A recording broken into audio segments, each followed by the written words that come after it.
Good evening. My name is Bruce Montgomery, and thank you for joining me on this edition of Technology Access Television. Well, I hope today's conversation is going to be a bit historic.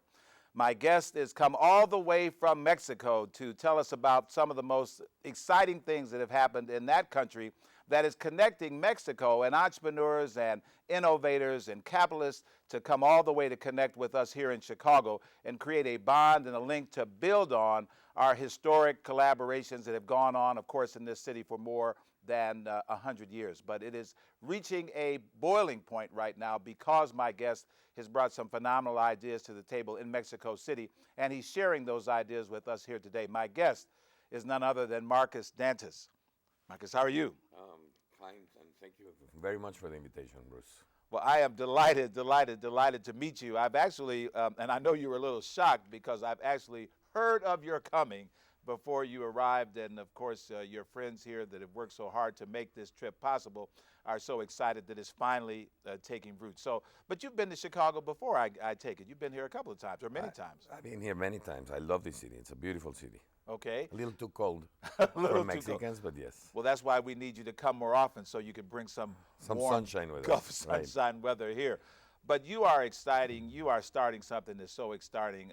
Tell us now, we don't have a lot of time. I probably should really make this one or two conversations with you because all the stories you have to tell are so exciting. But you are launching something called StartUpMexico. And this is a fresh idea that you are making happen. Give us some background on how this idea, StartUpMexico, came to fruition. Well, the Mexican entrepreneurial ecosystem is about, between 2.5 and 3 years old right now. And there's a lot of individual efforts to create hubs, accelerators, incubators in Mexico. Really? But they're very small. Okay. So talking to the government, which is a government that now is pushing a lot of innovation and entrepreneurship in Mexico, we came up with the idea of building something a little bit bigger. Okay. So typically an incubator accelerator in Mexico has 10, 15 startups that go through the program in a year. And usually have 10 to 15 startups together in the program. And that's true here in the United States as well, that a lot of the startups and incubators and accelerators focused on a small cohort of people, but you're doing something much larger. Exactly. So we're trying to create the first super hub in Latin America that's going to actually have 200 startups together. So it's a very big space that's built specially to foster collaboration and innovation, and the idea is to put a lot of people together in different areas of industry. So you're not just focusing on tech or digital or software or cloud. You're looking at a broad expanse of entrepreneurship across the board? Well, we're talking about social entrepreneurship. We're talking about environmental entrepreneurship. And to be honest with you, most of these have a component of technology traditionally. Technology goes across all areas. And a lot of IT. Which is probably going to be the biggest segment still. But the idea is to put them all together and to see what happens, to look at this as a melting pot of companies and ideas and see what ideas develop. And we're putting them together in the same space with venture capitalists. We're putting them together in the same space with corporations and with people providing services for these startups. So lawyers, accountants, designers, etc. And what we expect is to be able to accelerate ideas, to accelerate the creation of these startups, and to create better startups and more prone to success, if you will. Exactly. Now, how big a space will you be converting for this super accelerator? Well, we're talking around 30,000 square feet. To start, okay. It's a warehouse, it's an open warehouse. All right. That we're converting into this kind of a Disneyland for entrepreneurs, if you will. All right, very good. And when do you hope to begin to, will this something that your earliest tenants will move into this year, 2014? Well, actually, they will move in, the first tenants will move in May. All right. So we're running against the clock. All right, now. right now. Right very good. Yeah. And it's, you say it's receiving support. Now, a lot of people might find it strange that a country and a city. Well, this will be in Mexico City? This will be in the heart of Mexico City. And what's the population of Mexico City these days? Well, look, it depends who you listen to. It's supposed to have between 20 and 30 million inhabitants, depending Wow. on the area that you count as the city, because you have, areas outside of the city that are not exactly the city, the suburbs and everything. But they're right there. But they're right there. And we were talking the other night over dinner, and you said one thing that people don't know is the number of young people and engineers that are part of this growing Mexican economy. Tell us about that demographic. Well, what's happening in Mexico is that we're graduating more engineers than even the U.S. now. There's about 120 to 125,000 engineers being graduated every year in Mexico. Wow. So I would imagine the bulk of them are right in and around Mexico City. Yeah, the bulk of it are around Mexico City, Monterrey, and Guadalajara, which are the three biggest cities. And most of them are not going to have jobs when they graduate. So there's an explosion of entrepreneurship happening in Mexico because of all this talent, because of the government programs, because of the culture changing now. So that's very interesting. Now, are the first wave of young companies and young entrepreneurs forming the community of collaboration that you hope to develop? So are there a couple of folks that maybe came out a year ago or 2 years ago, and now that they're up and getting a little bit running, are they coming back to be a part of your effort and help do a little teaching, do a little mentoring? Because a big part of success with these accelerators are attaching would-be entrepreneurs with thoughtful folks who can help them think through their business process, their marketing process, their back office activities, and helping, like you say, giving them a better chance at success because of mentoring. Are you creating that pool of teachers and mentors who will guide these? Well, without a doubt. I mean, there's a lot of mentors that are already there, a lot of successful and failed entrepreneurs that can obviously, help others. What we still don't have in Mexico is the success stories because the entrepreneurial ecosystem is so young. So we need, maybe 2 or 3 more years to start seeing these companies go bigger and international. But yes, everybody's trying to cooperate and everybody's very psyched on creating this ecosystem and putting Mexico back on top in the innovation and entrepreneurial spaces. So what do you see as the biggest opportunities of the connection all the way here 2,000 miles north to Chicago? What does Chicago have that looks like it could be a good fit for what you're doing in Mexico? Well, there's many things. I mean, besides it being a very nice city. Chicago has a lot of Mexicans, for starters. That's true. So the cultural part is easier to adapt. Chicago also has an entrepreneurial system that is quite new as compared to, say, Silicon Valley or Boston. That's true as well. So that stage of the entrepreneurial system, I believe, matches Mexico's stage of entrepreneurial, of the upcoming entrepreneurs. And finally, and perhaps most importantly, Chicago signed an agreement with Mexico to become sister cities. And I think that's going to give us a lot of access, both for Chicagoans to go to Mexico and Mexicans to come to Chicago. Well, as you and I were talking just before we started filming, we're aware, of course, that the President of the United States is from Chicago, not originally, but he cut his political teeth and his community teeth here, and so he ascended to the presidency out of Chicago. And now our mayor, of course, Mayor Rahm Emanuel, was none other than the president's chief of staff. And so in Washington, there are a lot of think tanks, a lot of researchers pointing out that when you look globally around trade and entrepreneurship and the creative class, if you will, this is what's giving this great revival to the great cities of the world, whether it's Barcelona, Toronto, Beijing, wherever, that this creative class in these big cities account for a large portion of entrepreneurship, innovation, investment, capitalization, all of these kinds of things.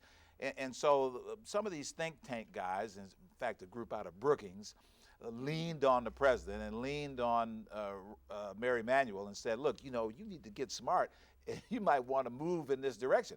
So Rahm is a very smart cookie, and he immediately said, it makes all the sense in the world for us to connect with a city like Mexico and begin Mexico City and get this going on. So the 2 mayors signed that agreement.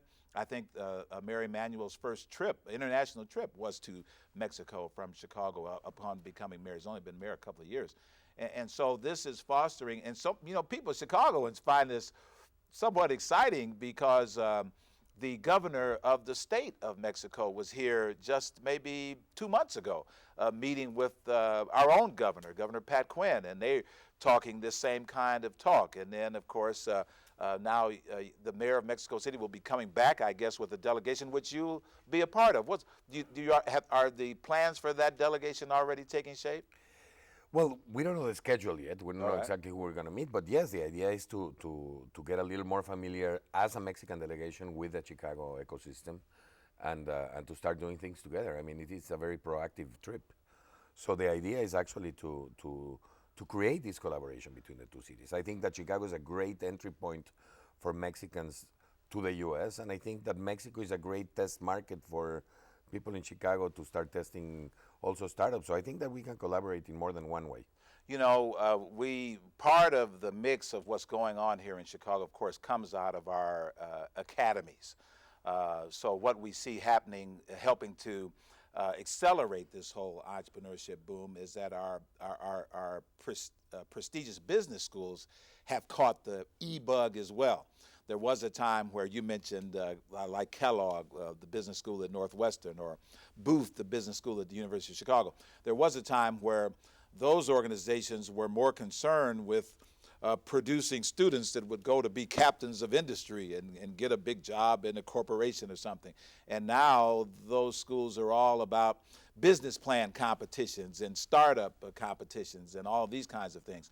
So what you'll find in the student populations at these elite schools, and really many of the business schools, that we were talking before the show today, there are 10, if not more, very reputable business programs here in Chicago, some with a technology bent, like from the Illinois Institute of Technology, that have some unique programs in business. But the students are from all over the world.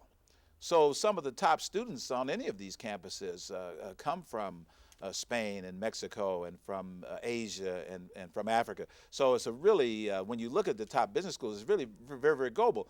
But as you think of tapping into some of that, who are some of the people on your radar screen? I know you're familiar with 1871, but who are some of the people you want to connect with as you begin to create collaborations here in Chicago? Well, I'd like to connect with the universities, certainly. And I'd like to connect with the accelerators, with the incubators in Chicago, and probably a lot of service providers. I mean, companies coming from Mexico are going to need lawyers, are going to need accountants, especially if they come to the U.S.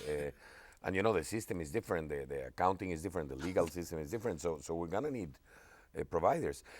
Most importantly, though, now companies have three legs. Now it's not just an engineer getting together with a businessman, it's also the design part that's crucial. Mm-hmm. So design schools are also in this equation, and I think are going to be crucial to Wow, I'm very happy you said that. I'm going to make sure that you connect with a good friend of mine, Patrick Whitney, who is the director of the design school at Illinois Institute of Technology, and Perfect. it's one of the premier. All they grant is doctoral design students. But even though that sounds very, and it is very esteemed, but what's come out of that design. Chicago, of course, has been always strong. A lot of people think about Chicago in regards to architecture. You think about Mies van der Rohe, you think about IT, you think about the big skyscrapers in the skyline and how impressive that is. And, of course, there's a lot of engineering and design that goes behind that. But Chicago has been a strong design community in all types of products. You mentioned Sears and Ward's, and back in those glory days. And so many products were created in a lot of think tank-like labs. And so recently, as some of those big Fortune 500 companies have started to get smaller and not become the behemoths that they once were, they put a lot of designers in the street, and then a lot of young designers coming up. So what we have is a whole design and innovation community that exists. I know you guys are, during the 3 days that you're here with your delegation, you're going to be visiting one of the top innovation consultants in the country that happens to be based here in Chicago. But there's a bunch of these guys. So you're very much right on in terms of connecting with that. And I think I think that's going to be a crucial part in it. Another place that I think I want to get on your radar screen too, which a lot of people would not think of, but they think of visiting Chicago, and that is everybody wants to come, and there's a couple of things they want to do. They want to go to the lakefront. They Go to want the Sears Tower. they want to go Well, to. it's not called the Sears That's Tower right. It's anymore. Willis Tower. Right. They want to go to hear the symphony, the famed Chicago Symphony at Orchestra Hall, and then they want to go across the street to this place called the Art Institute of Chicago, and they want to see these great master paintings. But a lot of people don't realize that the Art Institute of Chicago is also a school. There's a school at the Art Institute, and it is a phenomenal design school. It's got people working on urban planning and design and product design and user interface. You know, a big part of what technology today is how does it appear and occur to human beings? How do we interact now that we're being besieged with data and all different types of things? So a friend of mine is the president at the school of, at the Art Institute, and he is a great scientist and a great person who you should be aware of as well to connect with. So there are a lot of assets, I think, that are perfect, and I think you hit the nail on the head in terms of Chicago not being so far down the line, and we're in that same place because Chicago has benefited from a legacy of these big firms, but many of these big firms have played their hand just a little bit too long without reinventing themselves. So talk about this this group. You guys had a startup competition of some kind, and you competed to get the group of young students that you brought with you to this Chicago. Tell us about that. Well, yes, it's you know, these competitions are going on in Mexico a lot now since the Okay. culture has changed, and this specific one was a group of students from all over the country that competed to get a couple of spots to visit Chicago and to start, you know, to start broadening their minds a little bit more. All right. So they competed with specifically the idea they competed with is an idea of how to solve the problem of teenagers drunk driving and killing themselves, and that's how they and you know, they came up with very interesting ideas, and the winners are the ones that are here with us now, the two teams that won. So how many? I think was it half dozen, eight. 8 students. Eight students that you brought with you to Chicago, and was this for many of them their first time coming to the United I States? think for all of them, it's the first time they come. I don't know if to the United States, Okay, but but to I'm sure Chicago. to Chicago, and, All right. and I'm sure to Chicago in this weather. Okay. So, so it's an experience. Okay, and certainly you have really been a great teacher and mentor to these students. I could see the way that they hang on every word that you say, and I guess in your career we're somewhat similar, that you've had a very successful business and technology career, but something got in you to say, I'm not going back to wearing a suit and being a corporate guy. I think I want to teach, inspire, motivate, and create. How did you switch out of that role? Well, Bruce, to be honest with you, I was never a corporate guy. I mean, I actually toyed with it in my last job, Okay. which was as the director of Wyra, which is Telefónica's accelerator. And I lasted 2.5 years, which was a lot more than I thought I would last. But I'm not a corporate guy. I've always been an entrepreneur, and I'm very happy to be an entrepreneur once again. So, and the reason is basically because I really don't like bosses. That's one of my main motivation to be an entrepreneur. So for my viewers and people that are watching this that want to follow the progress of Startup Mexico, what can they do to connect? Are you guys starting to generate some content, and you have a website, and people who want to follow this Yeah, process? we have a website. It's www.startupmexico.com.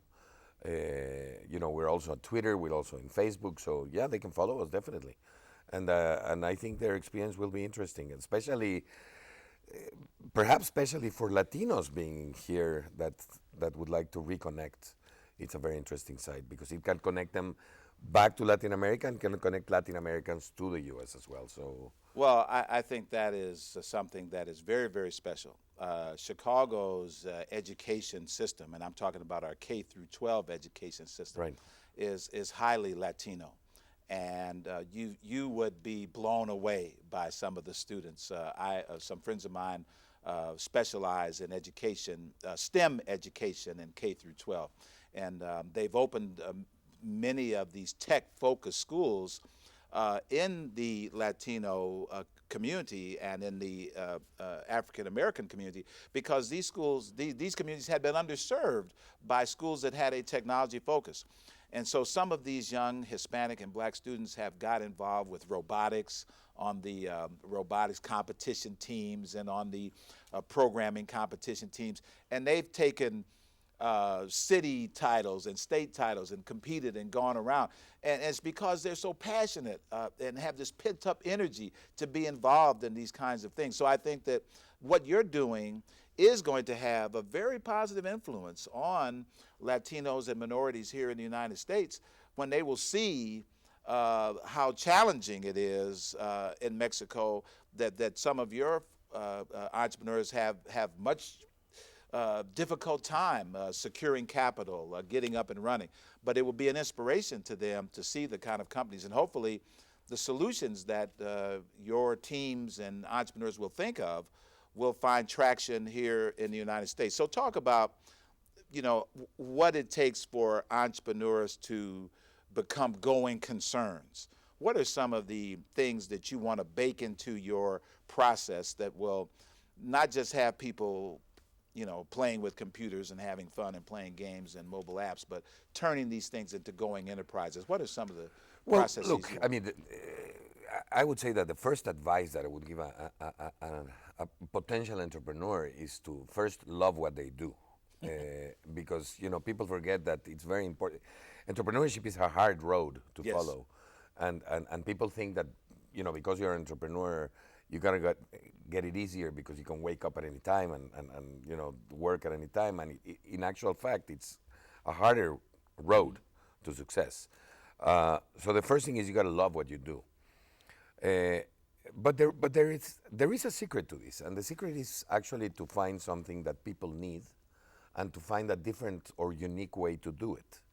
And if you do those two things and you love what you do, you are going to be successful. But you got to focus on what people need, and you got to offer it in a differentiated way. And if you do that, then the rest is just execution. And so 80% of the road is already there. Mm-hmm. So that would be what we want to teach them initially, right? We want to teach them to focus on their clients, to focus on the people that are actually going to pay money to buy their services or their products. Exactly. And then once they do that, then they have to find a way to offer it to them in a way that nobody else offers them to gain a competitive advantage or a competitive edge, and then to just execute properly and to do it, you know, with passion and to do it with love for what they do. And I think that will help them succeed. Well, one of the things that I hope to be a part of is helping some of the firms that you are working with find customers and clients here in the United States. Oftentimes there are trade missions and, you know, mid-sized businesses or even big businesses, they come in and they have the delegation and the dinners and all of this, and then they go back and nothing happens. And then a group of come from the United States and they go down to Mexico and Guadalajara and then they come back and nothing happens. But somebody needs to start to say that we really can find value in collaboration by doing business with one another. And you have a friend of mine refers to Mexico when everybody was running to India and China and all this offshoring. He said, you know, why don't we nearshore? You know, why don't we look to do business? Because you have cost savings. You have, because we have such a large... We have the same time zones. We have cultural ties. So these are business advantages with the engineers and the technical skills, as well as the markets. I mean, you know, there are one of the fastest growing markets in the United States is Hispanic related in the United States. So Spanish speaking people throughout America creates because that demographic is, you know, getting resources and becoming more prosperous and then going to school and then starting businesses. So when you look at entrepreneurship in the United States, it's more diverse. There are more women, there are more minorities starting businesses all the time. So there is this kind of relationship. And of course, with Mexico City and Mexico, you guys are the gateway to the rest of the Spanish-speaking world. So our capacity with you. So are you talking to your young entrepreneurs about even at the early stages, about thinking globally and about thinking broader than just Well, I think Mexico. in this day and age, when you start a company, you have to think globally because competition comes from everywhere because of the internet. So yes, we teach them to think globally, to act locally, and to think globally, and to take it from there, without a doubt, from the get-go. You mentioned a little bit earlier about saying being on Facebook and Twitter and maybe some of these other tools. What's the popularity of social media in Mexico? Is that something? You know that Mexico in 2011, 2012 was the country that had more people in Facebook per capita. Oh, really? Yes, it's very popular, and the internet is very popular, and it's quite interesting because in Mexico most people are discovering the internet on their mobile phones. That's right. That's exactly not right. on computers. That's right. So Yes. so it's a different type of internet. And is the infrastructure? Are you starting to get both high speed and like I'm sure your accelerator incubator that you're building will have access to very robust connectivity and We will. cloud We will. I services? mean, we still have a problem in Mexico with monopolies. You know, we have a big monopoly in the cell phone and fixed phone industry, and we have to get rid of that in order to truly be competitive. But no, we have access to. It's just more expensive. Okay. But we have access to very big broadband. Well, I feel so honored to meet you, to see your on the passion, contrary, Bruce. and it's just delighting, and I think it is liberating for us here in Chicago because sometimes Chicago can be a city of. You can be claustrophobic here because of the tightness of communities and the limitations.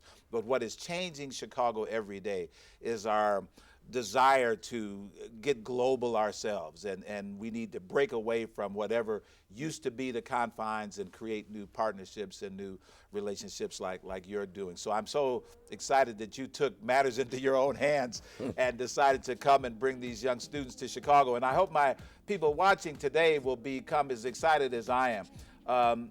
You know, you talk about what's on the south side and the west side, but what's the rest of the globe look like? And we've got partners just the other side of the border that are doing some of the most exciting work in technology and innovation and e-commerce and social media and mobile and all these activities. And we have a chance to relate and be a part of this activity right on the ground floor. So what's the website again? www.startupmexico.com. That's pretty smart right there. Startup Mexico. Marcus Dantas, my guest today. We've enjoyed this conversation talking about Startup Mexico. We're going to have more conversations on an international level, and you know where you're going to find it, right here on Technology Access Television. We'll see you next time. Thank you very much.